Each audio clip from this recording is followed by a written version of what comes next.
Hello guys guys good morning guys. हम पढ़ रहे थे विकास को प्रभावित करने वाले कारक। तो वो कारक हमने पढ़ लिए थे। आज अब जो हम पढ़ेंगे वो है हमारा विकास को प्रभावित करने वाला दूसरा कारक। और दूसरा कारक क्या है? पहला कारक हमने बात की थी। पहला कारक होता है वंशानुक्रम, दूसरा वातावरण और तीसरा परिपक्वता एवं अधिगम। तो जो दूसरा कारक है गाइस वातावरण, आज हम उसकी बात करेंगे। तो विकास को प्रभावित करने वाले कारक लिख देता हूं। हम कौन सा टॉपिक पढ़ रहे हैं? विकास को प्रभावित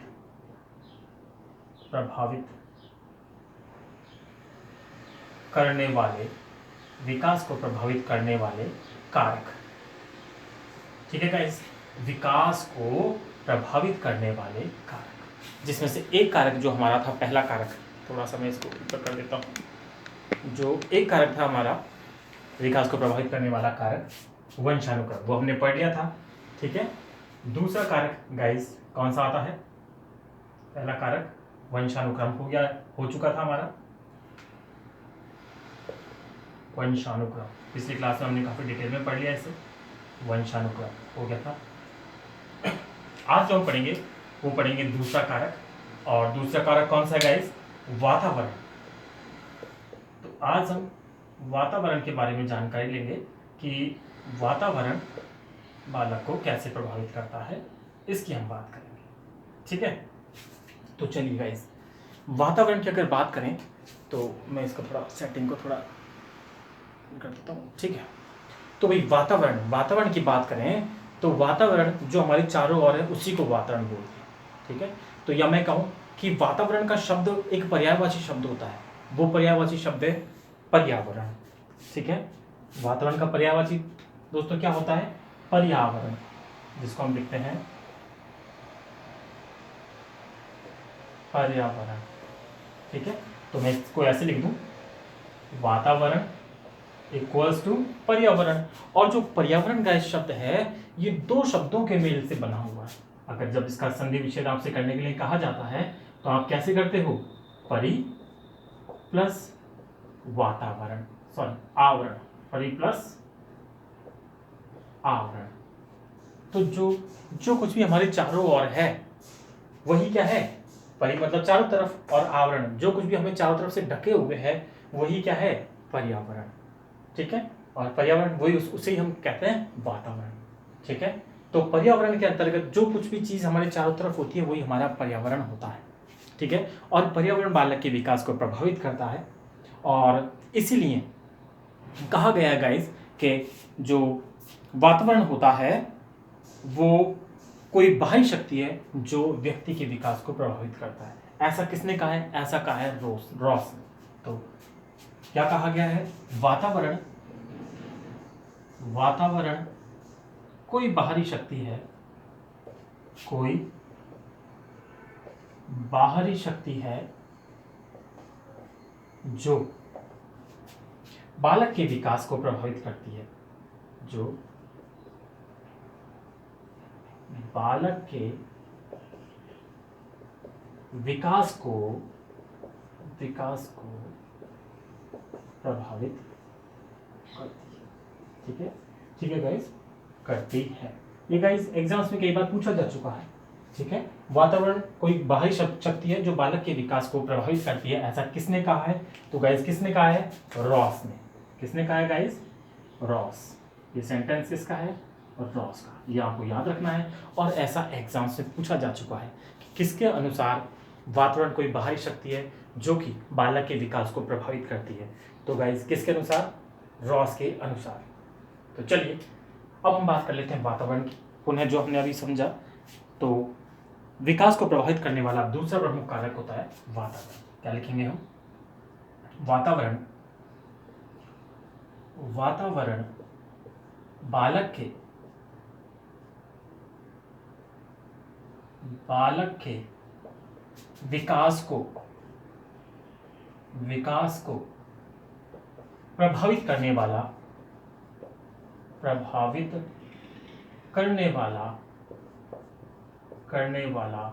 दूसरा प्रमुख कारक है।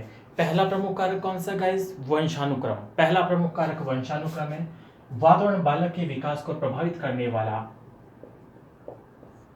दूसरा प्रमुख कारक है। दूसरा प्रमुख कारक है, ठीक है। और वातावरण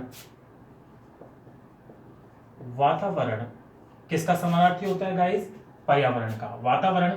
पर्यावरण का हम कह सकते हैं पर्यायवाची।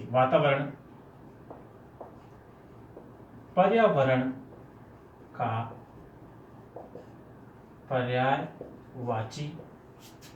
पर्यायवाची होता है। और पर्यावरण का क्या मतलब होता है? परि प्लस आवरण। परि का मतलब क्या होता है भाई? जो चारों तरफ, ठीक है। और आवरण मतलब घेरे हुए, जो चारों तरफ से घेरे हुए, वही क्या है? पर्यावरण, घेरे हुए, ठीक है। और वातावरण कोई बाहरी शक्ति है जो बालक के विकास को प्रभावित करती है। किसने कहा है? रॉस ने। एक बार और हम बात करते हैं गाइस, ध्यान से सुनिएगा। विकास को प्रभावित करने वाला जो कारक है हम उनकी बात कर रहे थे, और वंशानुक्रम हमने पढ़ लिया था। अब हम पढ़ रहे हैं वातावरण में क्या क्या है। तो देखिए, वातावरण बालक के विकास को प्रभावित करने वाला दूसरा प्रमुख कारक है। गाइस में ध्यान में रखना है, वातावरण बालक के विकास को प्रभावित करने वाला दूसरा प्रमुख कारक है। वातावरण पर्यावरण का पर्यायवाची होता है। और तो हमने लिखा वातावरण इक्वल्स टू पर्यावरण। पर्यावरण दो शब्दों से के संधि विच्छेद, अगर हम इसका संधि विच्छेद करें, या दो शब्दों से मिलकर बना हुआ है, परि प्लस आवरण।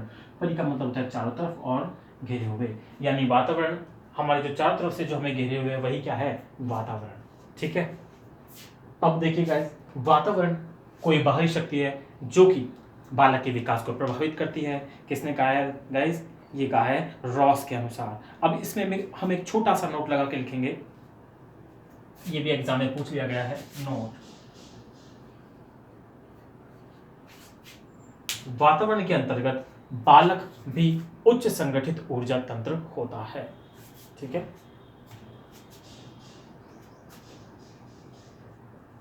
वातावरण के अंतर्गत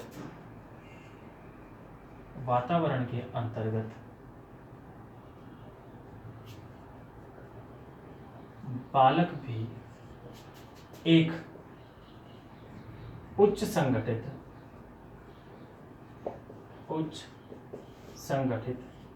ऊर्जा तंत्र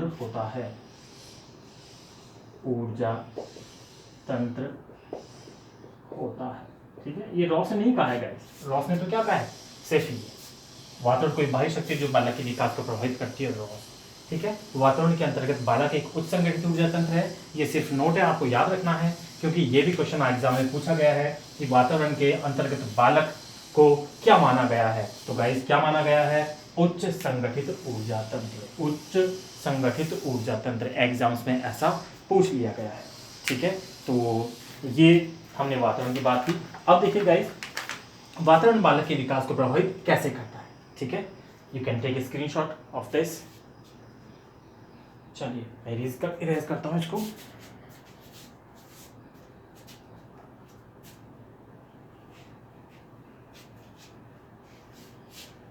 ये लो, इरेज हुआ।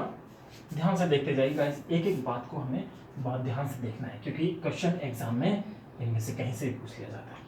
साइकोलॉजी शिक्षक भर्ती में रीट में ले लो, फर्स्ट ग्रेड में ले लो, सेकंड ग्रेड में ले लो, सभी में पूछी जाती है। और साइकोलॉजी कॉमन है सभी में, कुछ एक थोड़ा टॉपिक का फर्क है, ठीक है। ये टॉपिक आपके फर्स्ट ग्रेड में भी है और रीट में भी है ना।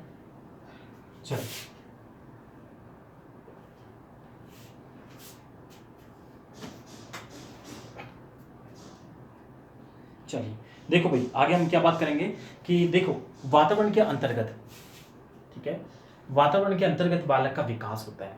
अब यदि वातावरण, बालक के चारों तरफ का वातावरण अच्छा है तो बालक का विकास भी अच्छा होता है, ठीक है। और यदि वातावरण ही खराब है तो बालक का जो विकास है वो भी अच्छा नहीं होता है, ठीक है। तो बालक का विकास वातावरण से प्रभावित होता है, और अच्छे वातावरण में बालक का विकास अच्छा होता है, जबकि दूषित वातावरण में बालक का विकास बाधित हो जाता है। तो हम ये लिखने वाले हैं। दूसरा हम क्या लिखेंगे? बालक के विकास को प्रभावित करने वाले कारक, यानी वातावरण के वो कारक जो कि बालक के विकास को प्रभावित करते हैं, उनमें हम बात करेंगे। हमारा पहला कारक होगा इस पारिवारिक वातावरण। पहला जो कारक होता है वो पारिवारिक वातावरण होता है, क्योंकि बालक सबसे पहले परिवार के ही जो है सर्किल उसमें आता है। ठीक है, परिवार से ही सबसे पहले वो परिवार के जो सदस्य होते हैं उन्हीं से वो इंटरेक्शन करता है। दूसरा जो वातावरण आता है वो आता है विद्यालयी वातावरण। ठीक है, सेकंड विद्यालय। तीसरा सामाजिक एवं सामूहिक वातावरण, जो भी उसका सामाजिक है, सामूहिक है, या फिर मैं कहूँ सांस्कृतिक वातावरण है, वो तीसरा फैक्टर होता है। फिर चौथे फैक्टर में भौगोलिक वातावरण आ जाता है। ठीक है, संचार माध्यम आ जाते हैं। तो हम इन सब की बात करते हैं। ठीक है, तो हम क्या लिखेंगे गाइस, हम लिखेंगे उचित वातावरण में बालक का विकास, उचित वातावरण में बालक का विकास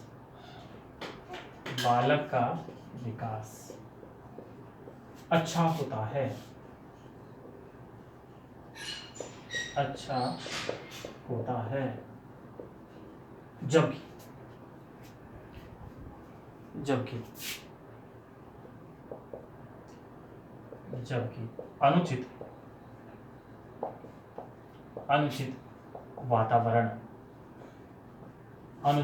वातावरण में बालक का विकास क्या होता है गाइस, बाधित हो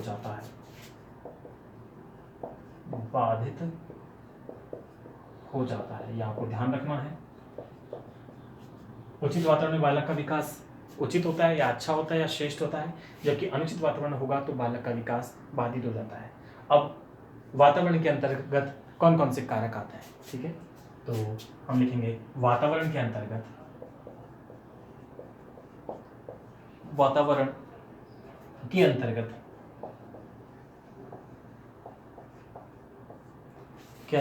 निम्न कारक बालक के विकास को प्रभावित करते हैं।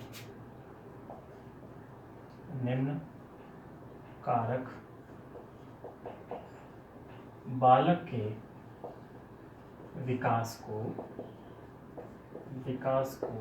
प्रभावित करते हैं।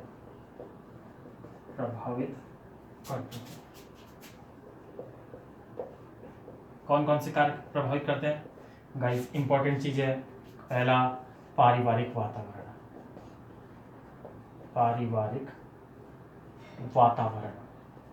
दूसरा हमने कौन सा बताया?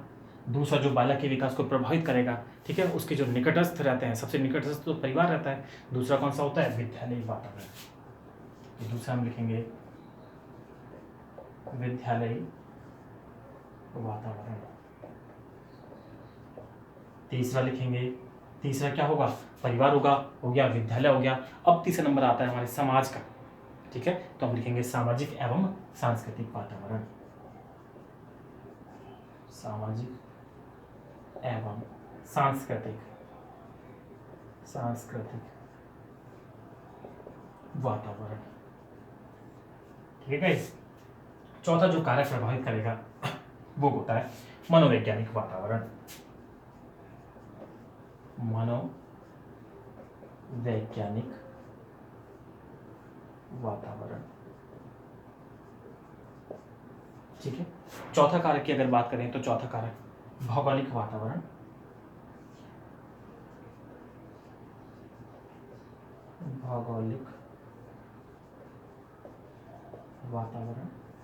और छठा दूर संचार एवं संचार, या हम कहते हैं दूर संचार माध्यम।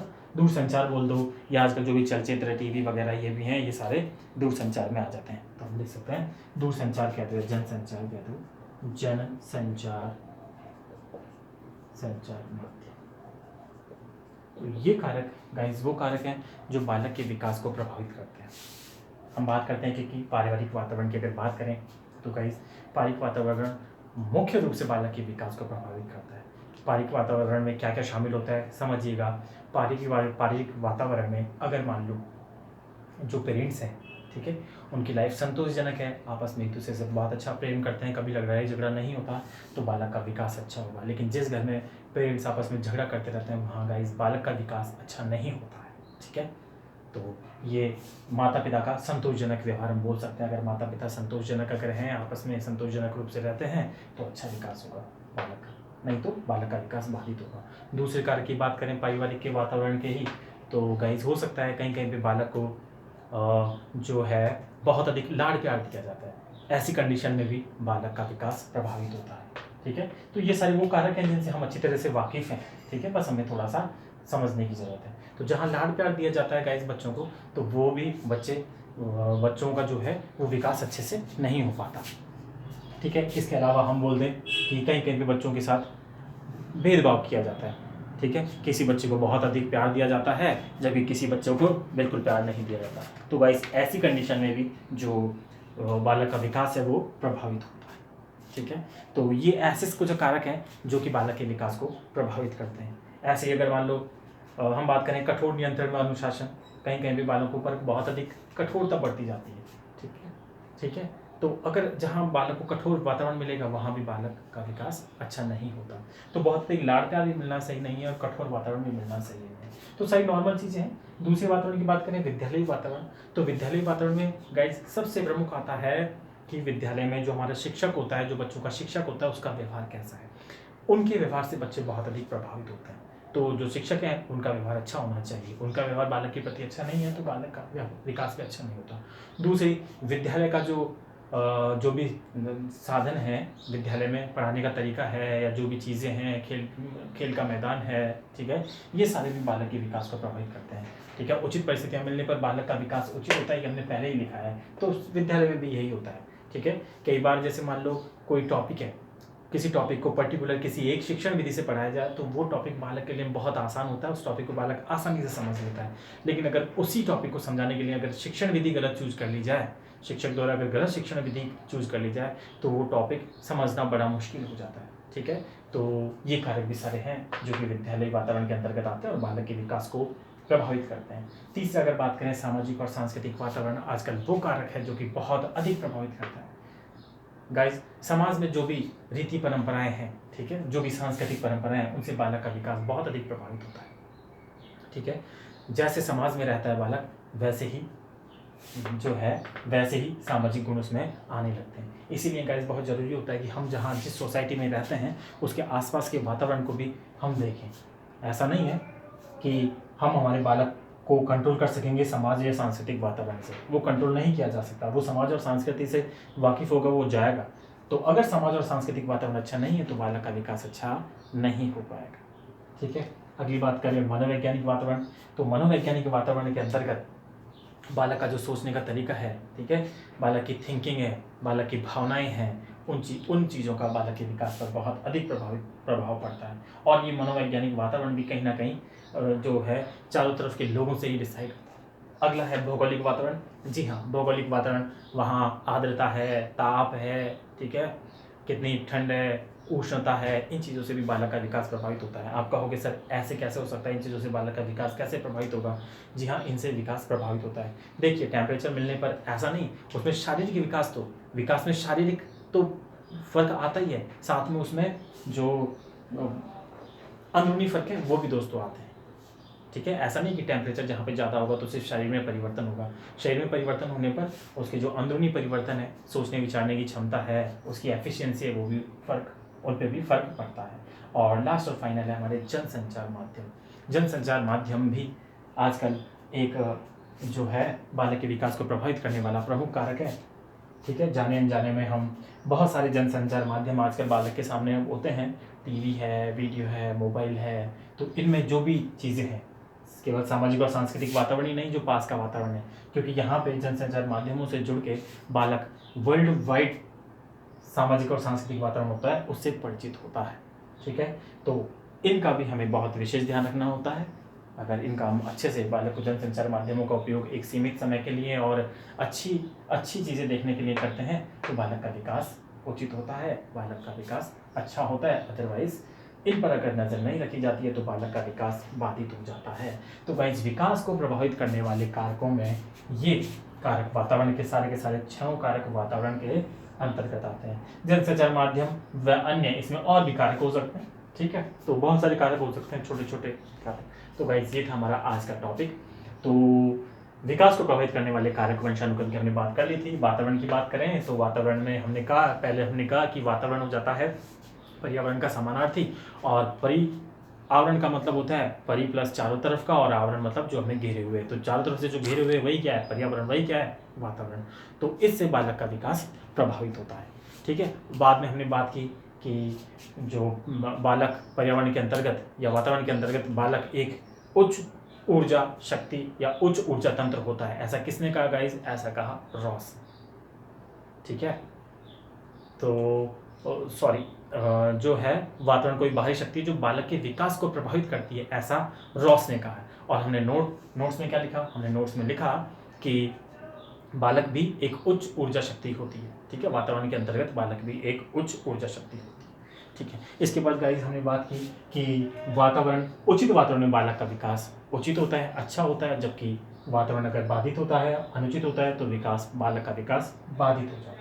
तो वातावरण के अंतर्गत कौन कौन से कारक शामिल होते हैं जो कि बालक के विकास को प्रभावित करते हैं, उनकी हमने बात की। तो कौन कौन से कारक होते हैं गाइस? पहला कारक होता है पारिवारिक वातावरण जो कि बालक के विकास को प्रभावित करता है। दूसरा कारक विद्यालयी वातावरण, तीसरा सामाजिक एवं सांस्कृतिक वातावरण, चौथा मनोवैज्ञानिक वातावरण, पांचवा जो होता है वो हमने लिखा है भौगोलिक वातावरण, और छठा जनसंचार माध्यम। तो गाइस ये जो कारक हैं ये बालक के विकास को प्रभावित करते हैं। ये एक इजी टॉपिक है, वातावरण वाला एक इजी है, बट यहाँ से क्वेश्चन आ जाते हैं, कई बार पूछ लिया जाता है। तो जनरली क्वेश्चन नॉर्मली होता है, जो हमें विशेष ध्यान रखने की जरूरत है वो है रॉस के अनुसार। ठीक है, तो वातावरण कोई है ना उच्च ऊर्जा शक्ति है या ऊर्जा तंत्र है जो बालक के विकास को प्रभावित करता है। ऐसा किसने कहा है? रॉस ने। वो क्वेश्चन कई बार पूछा जा चुका। ठीक है, और बालक को भी वातावरण में ऊर्जा तंत्र माना गया है। ये दोनों चीज़ आपको ध्यान रखनी है। तो गाइज ये थी हमारी आज की क्लास। ठीक है, तो यहाँ तक हम कंप्लीट इतना रखते हैं। अगला जो भी है परिपक्वता और अधिगम, अगला जो कारक होगा परिपक्वता और अधिगम, वो हम अपनी अगली क्लास में पढ़ेंगे, और उसके साथ ही हमारे टॉपिक विकास को प्रभावित करने वाले कारक कंप्लीट हो जाएगा। तो गाइज कैसी लगी आपको क्लास? अगर आपको पसंद आई तो लाइक करें। ठीक है, वीडियो को फ्रेंड्स के साथ शेयर करें, और ऐसे ही वीडियोस पाने के लिए चैनल को सब्सक्राइब करें। मिलते हैं अगली क्लास में। जय हिंद।